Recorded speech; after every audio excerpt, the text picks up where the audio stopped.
Աղջի Նիկոլ, հələ նա ես ինչա։ Ես ինչա։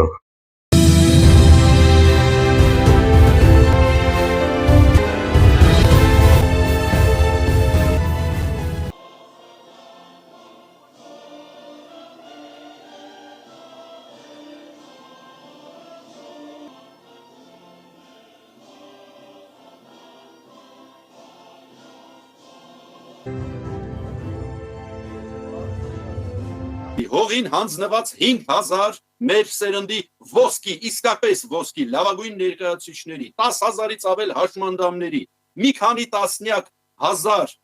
ուժացների, հուսալքված մարդիկ, թուրքացման ալիքի տակ մնալու ցանկություն չունեցող մարդիկ, 8.5 միլիարդ արտաքին պարկ խժռելու մասին մտածող մարդիկ ուզում են լսել, իսկ ով է կրելու սրա համար պատասխանատվություն, իսկ ով, երբ եւ ում է պատժելու սրա համար։